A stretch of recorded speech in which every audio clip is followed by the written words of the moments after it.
Puan Wong Shu Ki yang berhormat keluar. Terima kasih Tuan Yang Ketua.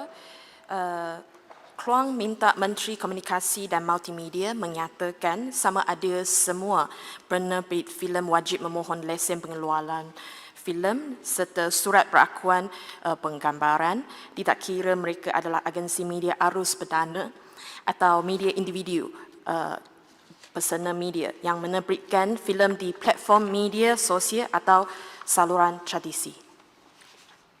Sila Yang Berhormat Menteri Komunikasi dan Multimedia jawab dalam tempoh masa 3 minit. Terima kasih Tuan Yang Dipertua. Terima kasih ahli yang berhormat yang bertanya. Kementerian Komunikasi dan Multimedia melalui FINAS berfungsi bagi mengawal selia aktiviti perfilman melalui usaha memelihara dan memajukan industri perfilman negara berdasarkan Akta Perbadanan Kemajuan Filem Nasional Malaysia 1981 atau Akta 244 dan perundangan-perundangan kecil di bawahnya. Perbadanan mengeluarkan 3 jenis lesen kepada industri perfilman, iaitu pertama, lesen pengeluaran filem dan video, kedua, lesen pengedaran filem dan video, dan yang ketiga ialah lesen pemameran filem dan video. Merujuk kepada akta tersebut, Seksyen 22(1), tiada seseorang boleh mengambil bahagian dalam mana-mana aktiviti mengeluar, mengedar dan mempamer filem-filem atau mana-mana gabungan aktiviti-aktiviti yang dinyatakan dalam Seksyen 21(1), melainkan jika suatu lesen dikeluarkan yang memberi kuasa kepadanya untuk berbuat demikian.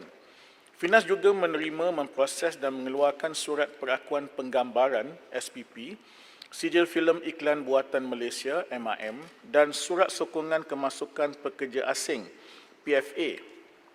Melalui syarat 1, syarat-syarat tambahan lesen pengeluaran filem di bawah Peraturan 4 Perbadanan Kemajuan Filem Malaysia Pelesenan 1983 yang dikuatkuasakan, pemegang lesen jika membuat penggambaran filem hendaklah memaklumkan kepada perbadanan tidak lewat dari 7 hari sebelum membuat penggambaran sesuatu filem dimulakan melalui borang tertentu yang dikeluarkan oleh perbadanan. Dengan penghantaran borang tersebut, surat perakuan penggambaran SPP akan dikeluarkan oleh perbadanan.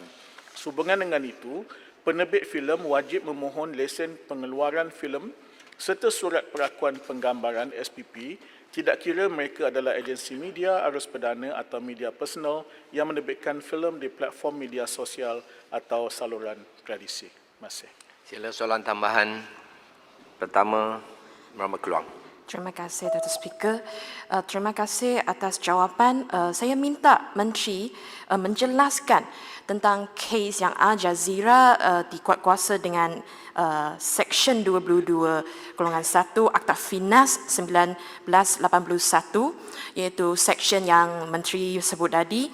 Tafsiran filem tu, sama ada tafsiran filem tu yang disebut dalam Akta FINAS ni merangkumi semua filem termasuk TikTok ataupun IGTV yang semua dipamer dalam media sosial atau tidak. Kerana kalau akta ni dikuatkuasa dengan apa yang berlaku sekarang, maksudnya semua pengguna media sosial perlu mohon lesen dari FINAS. Jadi minta Menteri memberi satu penjelasan yang jelas kepada seluruh rakyat Malaysia. Terima kasih. Sila Menteri, 2 minit 30 saat. Ya. Tafsiran filem di bawah Seksyen 2 Akta Perbadanan Kemajuan Filem Nasional Malaysia 1981 Pindaan 2013 berbunyi seperti berikut.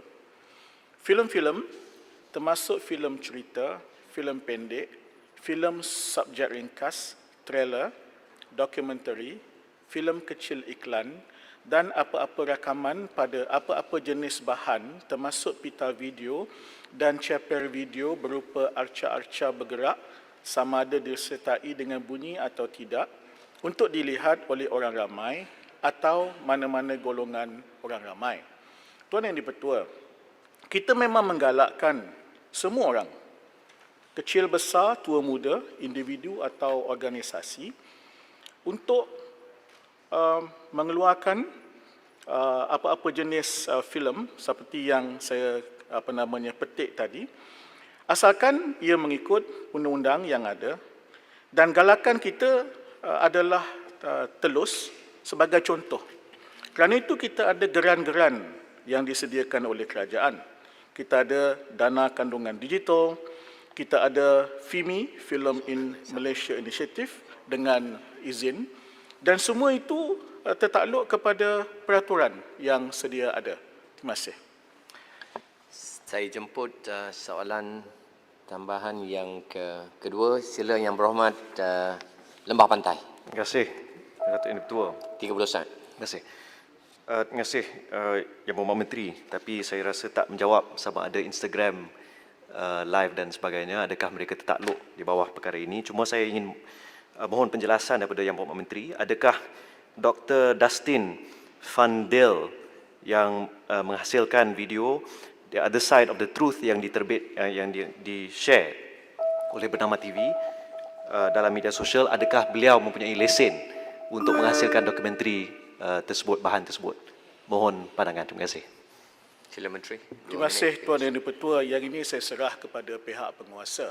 Ya, sekiranya ada aduan dan sebagainya, kita akan ambil tindakan mengikut undang-undang dan bergantung kepada sesuatu kes. Terima kasih. Ada ke tak ada? Soalan saya, ada ke tak ada? Tak ada lah tu. Seterusnya saya ingin menjemput Yang Berhormat